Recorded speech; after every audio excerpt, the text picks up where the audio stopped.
Welcome back, everybody. Today we're going deep on something that's always on our minds, at least a little bit. Let me guess. Is it personal safety? You got it. Everyday safety. Makes sense, with all the craziness going on in the world. Exactly. Oh. But how much of that is, real danger versus just us getting spooked by headlines? Right. So to help us figure that out, we're going to dive into this awesome podcast conversation between a couple of, total safety gurus. Oh, cool. What kind of stuff did they talk about? Well, they had some surprisingly practical tips. I mean, it wasn't about, becoming a survivalist or anything. Okay, good, because that's not really my style. Yeah, me neither. It was more about, empowering yourself with knowledge and a few simple strategies. I like that. Knowledge is power, right? Totally. And you know what I found really interesting? They actually started with the psychology of safety. Oh, wow, that's different. Yeah. They argued that your most powerful tool is actually your own intuition. Intuition, you mean like gut feelings? Exactly. And they didn't just dismiss it as some, woo-woo thing. They actually dug into the science behind it. So there's actually something to it. Apparently so. They were explaining how it's basically our brains processing information on this, subconscious level, picking up on little cues that we might not even be consciously aware of. So it's not just like a woman's intuition kind of thing. Right. They said it's something we all have. Yeah. And we can actually cultivate it. Really? By doing what? Just by paying attention to those gut feelings, learning to trust those inner alarms, even if we can't explain them logically. Okay, that makes sense. But what about when we ignore our gut because we don't want to be rude? Oh, if you get a weird vibe from someone, but you don't want to make a scene. Exactly. Well, they actually talked about that too. They did. They said politeness should never come at the expense of safety. I like that.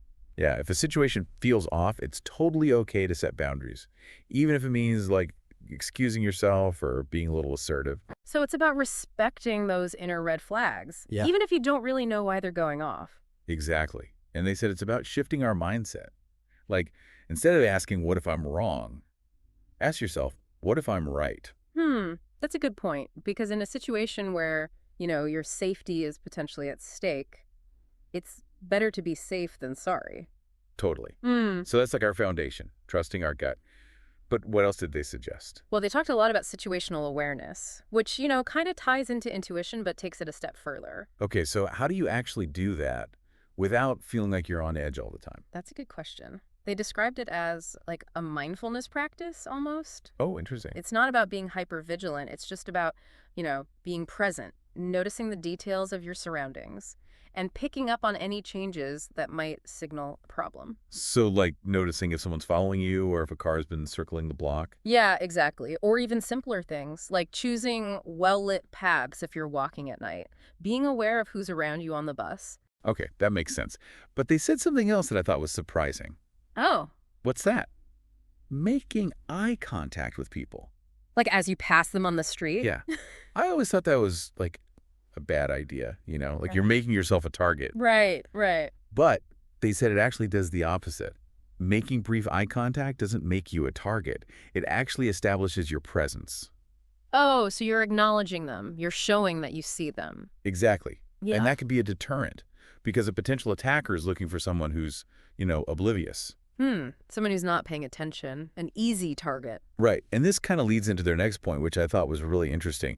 They talked a lot about projecting confidence. Confidence? Like walking with purpose, maintaining good posture, not being afraid to make eye contact. Because, criminals often target people who appear vulnerable or distracted. Oh, right, yeah. So it's not about being aggressive. It's just about, carrying yourself in a way that makes you a less appealing target. Oh, that makes sense. It's like you're sending a signal that you're not going to be an easy victim. Exactly. And it ties back to that whole psychological thing we were talking about earlier. Yeah. When you feel confident, you're less likely to panic or freeze up if something happens. You're more likely to stay calm and think clearly. Right. Okay, so we've got trusting our intuition, being situationally aware, and projecting confidence. It's like building layers of protection. I like that analogy. But they said there are two other crucial elements that people often overlook. Oh, what are those? Communication and planning. Yep. Yeah, and it makes so much sense when you think about it. So what did they say about communication? Well, they emphasized how important it is to let someone know where you're going, especially if you're going somewhere alone. Oh, right, like telling a friend or family member your plans. Exactly. And they said this isn't just for, like, hiking trips or whatever. Yeah. It applies to everyday stuff, too. Like if you're meeting someone from a dating app or even just going for a run in a new part of town. Yeah, just so someone knows where you are. Exactly. That way, if something happens, someone knows to look for you. It's like a safety net, basically. Right. And they talked about having a plan, too, especially if you're going somewhere unfamiliar or potentially risky. Okay, like what kind of plan? Well, it could be something as simple as knowing where the nearest police station is or identifying safe places you could go if you felt threatened. Or even just mentally rehearsing how you'd react in certain situations. Exactly. And it doesn't have to be anything super elaborate. It's just about having some kind of mental framework for staying safe. Right. So you're not just completely caught off guard if something happens. Exactly. So we've got our gut, we're paying attention, we're projecting confidence, we're communicating our plans, and we're thinking ahead. It's starting to feel like a pretty solid safety strategy. It really is. But you know what they said is even more important these days? What's that? Digital safety. Oh, yeah, that's a whole other thing to think about. Totally. It's like we have this whole other layer of safety to consider now with our phones and being online all the time. So what kind of tips did they have for staying safe online? Well, they talked about the obvious stuff like strong passwords. Right, which I'm terrible at. I always just use the same one for everything. Yeah, I know, me too. But they actually recommended using a password manager. A password manager, what's that? It's basically a program that creates and stores all these super complex, unique passwords for you, so you don't have to remember them all. Oh, that's genius. Right. And they also emphasized two-factor authentication, Which is? where you have to enter a code from your phone or email in addition to your password. Oh, yeah, yeah. Seen that. Right. It's just an extra layer of security. Hmm. But they said something else that I never really thought about before. What's that? Being mindful of what you share online, like even your location. You mean like not posting in real time about where you are? Exactly, because Ew. it's like you're broadcasting your movements to the world. And they also talked about being careful about who you connect with online and making sure you understand your privacy settings on social media. Yeah, that's important. It's so easy to just click accept without really thinking about it. Exactly. But, they have this one tip that I thought was really surprising. What was that? They said to always keep your phone charged when you go out. Oh, yeah, that's a good one. Right. It's like your lifeline. If you need to call for help or use GPS or just let someone know where you are. And they actually suggested getting one of those portable power banks, the rechargeable battery packs. Yeah, those are great. I need to get one of those. So we've covered a lot of ground already, from intuition to online safety and everything in between. It's a lot to absorb. It is. Yeah. But, it's all about taking small steps. And they said those small steps can make a big difference in how safe and empowered you feel in your everyday life. I'm definitely feeling more empowered already. Me too. And I think what's really cool is that they didn't just talk about abstract concepts. They actually gave some super practical tips for specific situations. Okay, so what kind of situations did they cover? Well, everything from using public transportation to walking alone at night to staying safe at home and even traveling to new places. Wow, they really covered it all. They did. And I can't wait to share some of those tips with you. I'm ready when you are. All right, so where do we want to start? What kind of everyday scenario should we tackle first? Ooh, how about public transportation? I mean, a lot of us use buses, trains, subways, all the time. Perfect. Actually, that was one of the first things they talked about. Really? Okay, so what did they say about staying safe on, say, a crowded bus or train? Well, aside from the obvious stuff like, being aware of your surroundings, Right, right. they actually talked about the psychology of crowds. Psychology of crowds. Okay, now I'm intrigued. It's like how our individual behavior can actually influence the whole vibe of a crowd, Okay, I'm not sure I follow. It's kind of like this. If you move through a crowd with confidence, head up, good posture, making eye contact, not only do you make yourself less of a target. Because you look like you know what you're doing. Exactly. But you actually project this kind of calming influence on the people around you. Really? So, like, my good vibes can actually make the whole crowd safer. Kind of. It's like a ripple effect.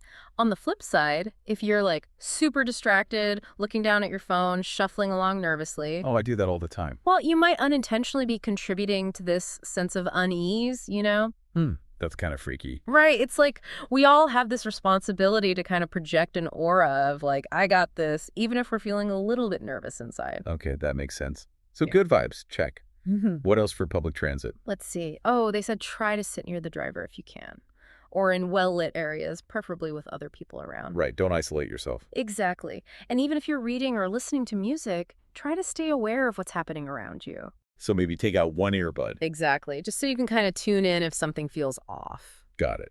Okay, what about walking home alone at night? I mean, that's got to be like safety concern 101, right? Totally. And they had a whole section on that too. They emphasized sticking to well-lit streets, obviously. Yeah, no dark alleys. Right.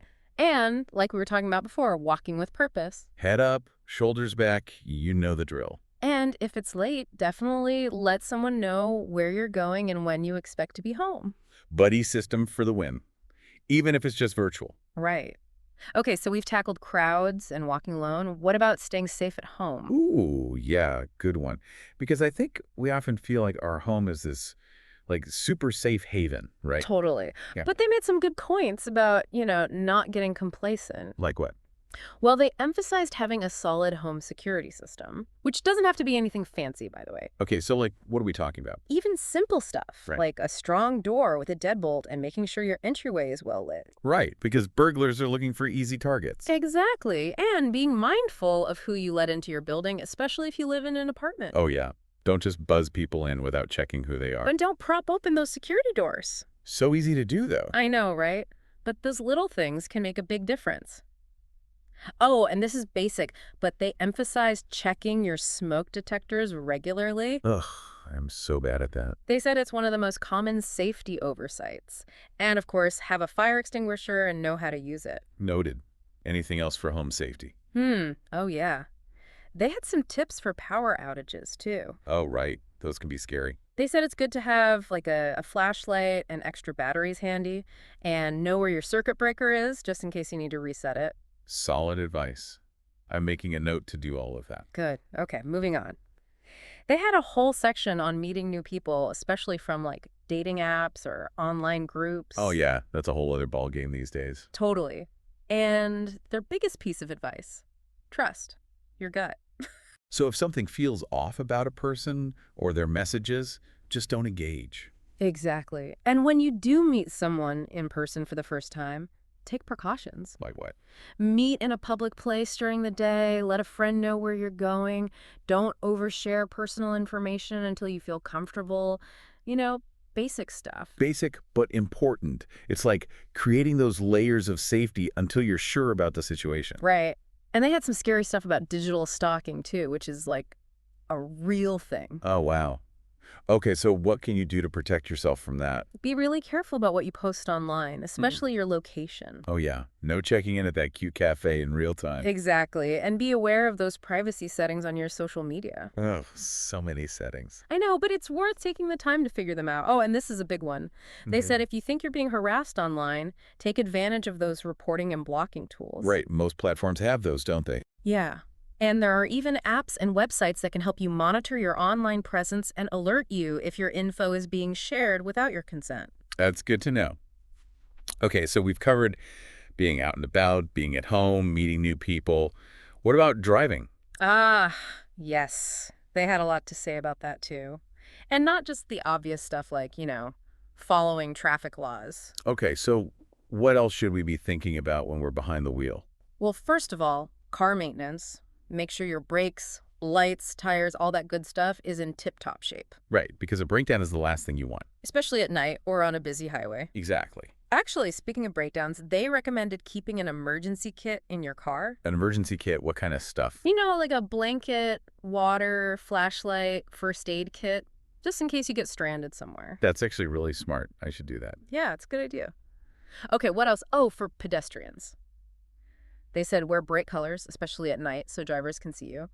And no headphones or texting while walking. Got to be able to hear what's going on around you. Totally. I'm guilty of that sometimes. Me too. But, they had this interesting point about phones and driving. You mean besides not texting and driving? Right. They were saying that even hands-free devices can be distracting. Oh, really? Because they take our mental focus away from driving, That's a good point. We think we can multitask, but really our brains can only handle so much at once. Exactly. And they emphasized checking your blind spots super carefully before changing lanes or merging. Yeah, blind spots are scary. They also talked about defensive driving techniques, like being aware of your surroundings and anticipating potential hazards. So you're not just reacting, you're being proactive. So basically, assume that every other driver is crazy. Pretty much. No, but seriously, just be prepared for anything. Okay, so we've covered driving, walking, being at home.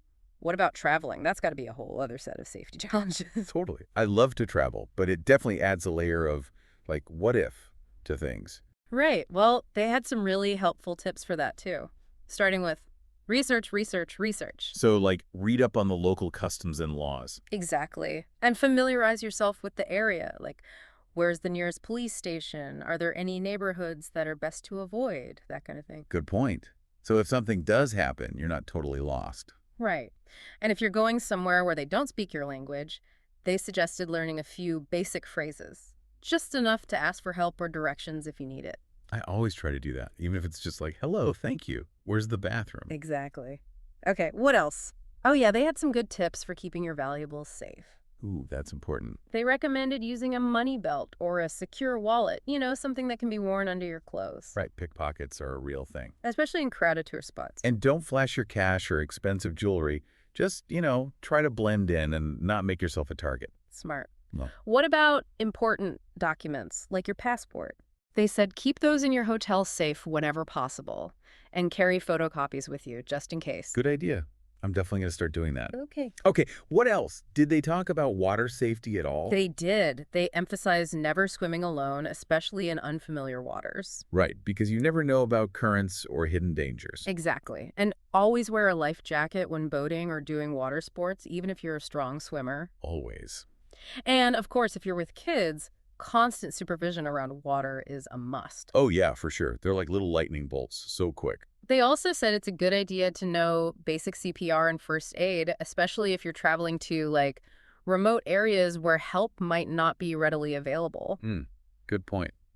Never thought about that before. So yeah, we've gone from buses to beaches to everything in between. It's a lot, but it's all super helpful. And it really does feel empowering to, have all this knowledge in your back pocket. Totally. And the big takeaway for me is that it's not about being paranoid, it's about being prepared. And trusting your gut. If something feels off, it probably is. Don't be afraid to say no or remove yourself from a situation that makes you uncomfortable. Exactly. And that goes for places too, not just people. If a place gives you the creeps, get out of there. No shame in that. Okay, but all this talk about practical tips. Yeah. What about the mental side of safety? Oh, yeah. Good point. Like, how do you stay calm when something unexpected does happen? Well, they had some great advice for that too. Okay, I'm listening. It's all about taking a deep breath, trying to stay grounded, and assessing the situation before you react. Right. Don't just freak out and make things worse. Exactly. And they reminded us that even if things go wrong, and sometimes they will, you're stronger and more resourceful than you think. That's a good reminder. And remember, you're not alone. There are resources available if you need help. Like who? Friends, family, local authorities, don't hesitate to reach out if you ever feel unsafe. This has been so helpful. I feel like I have a whole new toolbox for staying safe. Me too. And you know what I realized? We're not just talking about personal safety here. What do you mean? They talked about how we all have a responsibility to create a culture of safety in our communities. Oh, yeah. That's a good point. So looking out for each other, reporting suspicious activity, maybe even getting involved in community safety programs. Yeah. It's not just about protecting ourselves. It's about looking out for everyone. Exactly. Yeah. And I think that's a really powerful message to end on. It is. Okay, so all this talk about safety's got me thinking. They mentioned having a safety kit, learning self-defense, all that good stuff. But what are some other resources people could look into based on their own needs and, where they live? Ooh, that's a good question.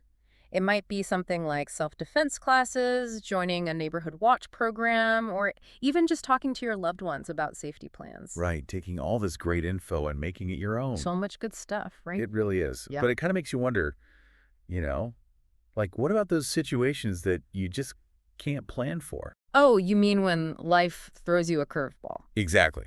All this planning is great, but what happens when something totally unexpected comes up? Well, they actually addressed that. They said no matter how much you prepare, there'll always be those moments that catch you off guard. Makes sense. But the key, they said, is having a mindset of adaptability and resilience. So you can roll with the punches, even if things go sideways. Right. And it's not enough to just like hope you'll stay calm under pressure. You got to practice those mental tools just like you'd practice self-defense moves or something. Okay, so how do you do that? Practice staying calm, I mean. They talked about this thing called mental rehearsal. Mental rehearsal. Basically, you imagine yourself in a tough situation, like, someone's following you or you get a bad vibe from Or someone. you play it out in your head. Exactly. But the important part is to also practice those calming techniques, like deep breathing or positive self-talk, whatever works for you. So when that situation does come up, for real. You're ready. You've already trained your brain how to react in a way that keeps you safe. Hmm, that's pretty cool. It is. And they also talked about learning from experience, both good and bad. Oh, interesting. They said anytime we face a challenge, big or small, it's a chance to grow. So it's not about beating yourself up if things go wrong. It's about figuring out what you can do differently next time. Right. You learn, you adapt, you become more resilient. Love it. Okay, so we've got the mental prep down, Mm-hmm. but sometimes, even with all the tools in the world. You just need some extra support, right? Exactly. Well, they talked about that too. They said it's crucial to have a solid support system. Friends, family, maybe even a therapist, depending on the situation. Right. People you trust who can offer advice, a listening ear, or just a shoulder to cry on, whatever you need. Because sometimes just talking things through can make a world of difference. It really can. And they also talked about this idea of like collective responsibility for safety. Oh, interesting. Like looking out for each other, reporting suspicious activity, getting involved in community safety programs, that kind of stuff. Because we're all in this together. Exactly. They said creating a culture of safety takes all of us. And I think that's a really powerful message. It is. This whole deep dive has been so eye-opening. For me too. It's really shifted my perspective on safety. It's not about eliminating all risks, because that's impossible. It's about having the confidence and the resilience to move through the world, knowing that you have the tools to handle whatever comes your way. Beautifully said. And they reminded us that it's a journey, not a destination. And every step you take toward greater awareness, preparedness, and resilience is a win. Totally. Well, on that note, I think it's time to wrap things up. But before we do, I want to hear from you. What resonated with you the most from this deep dive? What new insights did you gain? Share your thoughts on our website or social media. And until next time, stay curious, stay safe, and keep exploring.